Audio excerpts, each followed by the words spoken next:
Thank you very much, Co-Chair Senator Manzo. Your Excellency, our President, Dr. William Samoei Ruto, Mama Rachel, the First Lady, our Deputy President, Professor Kindiki, and your spouse, Speaker of the Senate, Amason Jeva Kingi, Speaker of the East African Legislative Assembly, present here with us, Your Ladyship, the Chief Justice and President of the Supreme Court of Kenya, Martha Koome, Governor of Nairobi, Sakaja, the leadership of the two houses of Parliament, Honorable Ichungwa, Honorable Junet, Honorable Aaron Cheriot, and Honorable Matzayo, our whips, our guest speaker, Rick Bolden from the United States of America, cabinet ministers present, PSS, invited guests, and our host congregation members of Parliament. We welcome you here today, and I hope those who will speak before me have established the protocols. In the interest of time, you'll just ride on that. Honorable guests present, our choirs, our youth team, fellow Kenyans watching us today. It's a great pleasure for me to stand before you today at this historic and important event of the 22nd National Prayer Breakfast, a fellowship occasion and tradition that not only strengthens our national unity, but also reaffirms our enduring conviction that the destiny of our beloved country is firmly anchored in God.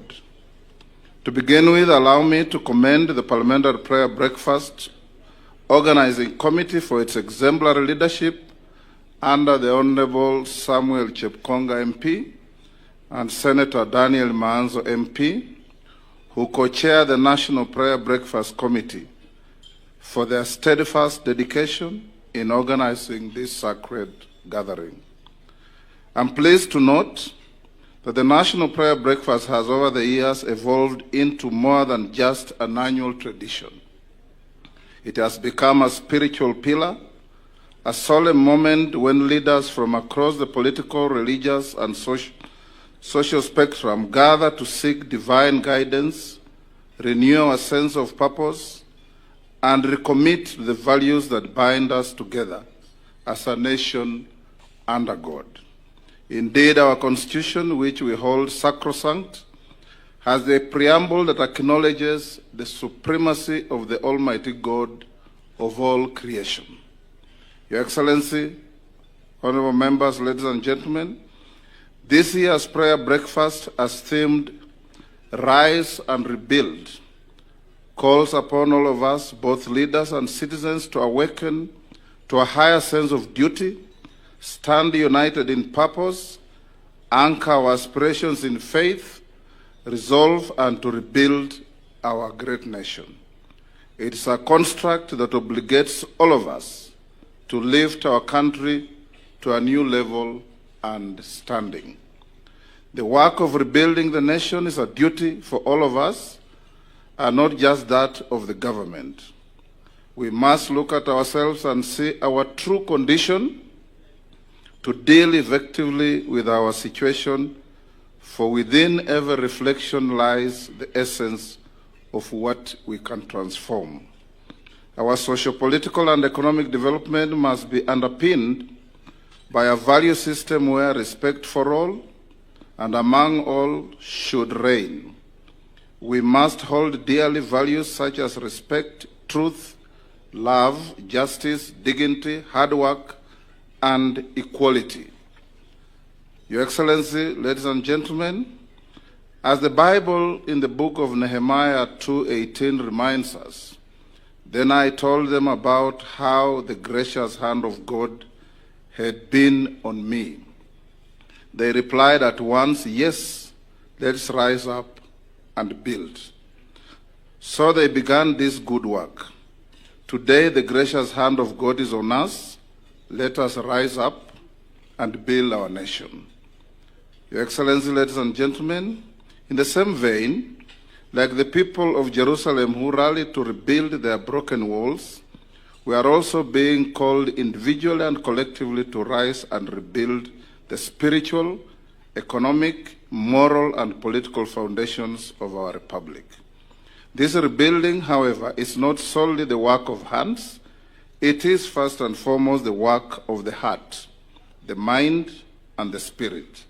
It requires unity, faith, integrity, fidelity, and above all, hope in the enduring providence of God. Under the leadership of Your Excellency, our nation is charting a deliberate course towards renewal economically, morally, and institutionally.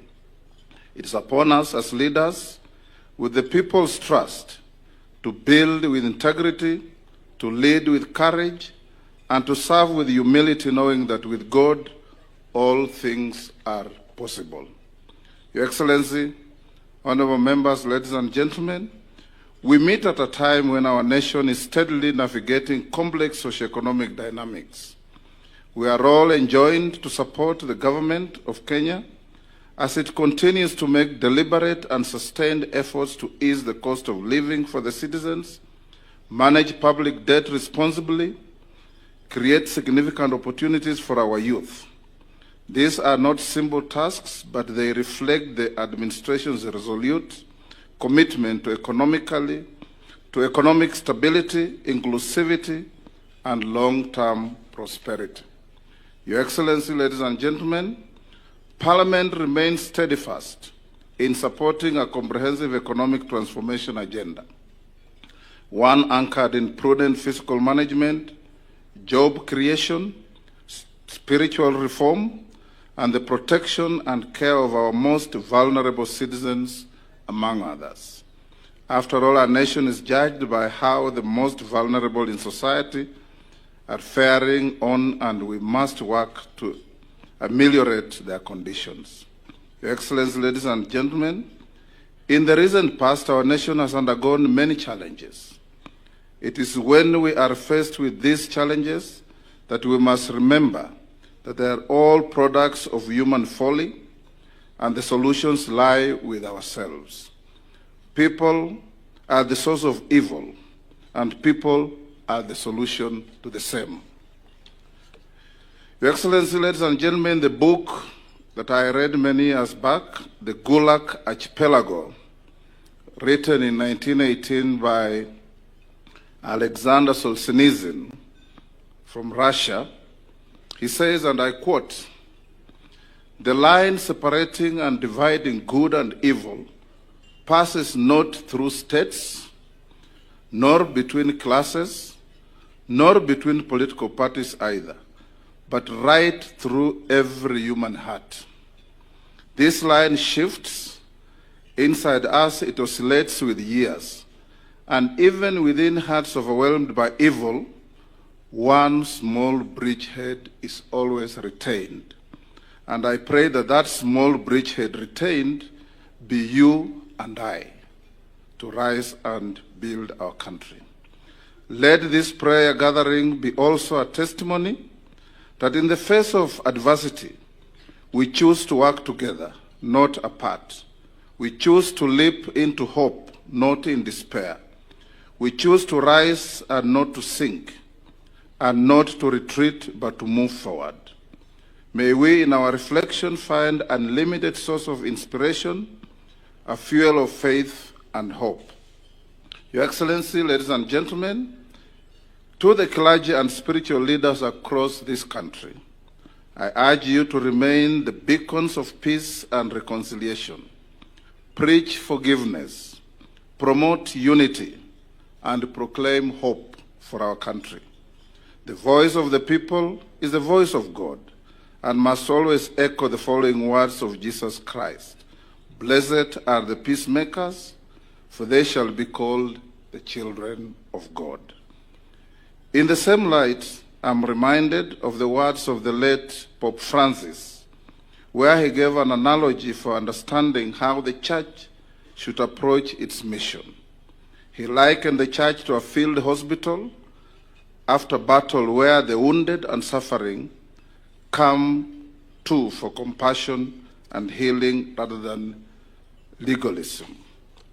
Your Excellency, ladies and gentlemen, this prayer breakfast is not just an important gathering, it's a clarion call to rise above self-interest, to rebuild our nation with the stones of love and integrity, and to re-anchor our leadership in godly service. Let us live here not only with hopeful hearts, but also with determined minds and willing hands. To our President, you have been receiving unkind references from some of our compatriots. Take protection in the teaching of the Holy Book. In the book of Isaiah 54:17, and I quote, "No weapon formed against you will prosper." God never said that weapons would not be formed. Rather, he said that the weapons as formed will not prosper. They'll always be formed, they will not prosper. This book of Isaiah further teaches us that great leaders never lose sight of the big picture. We encourage you, Your Excellency, to remain such a great leader with a focus on the big picture for our country.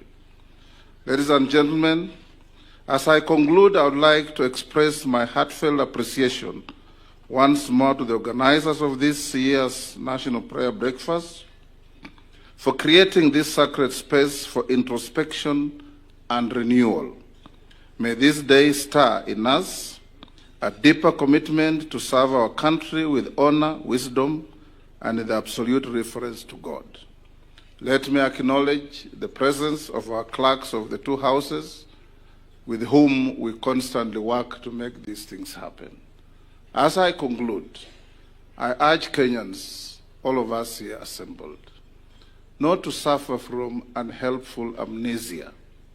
And I give you a small joke of a man who was unwell, walks to a doctor and tells the doctor, "Doctor, I have a very serious problem." The doctor asks him, "What is this problem?" He says, "Every time I think of something or do something, within a very short time, I can't remember it." The doctor asked him, "Exactly when did this problem start?" He said, "Which problem?" Thank you, and may God bless you.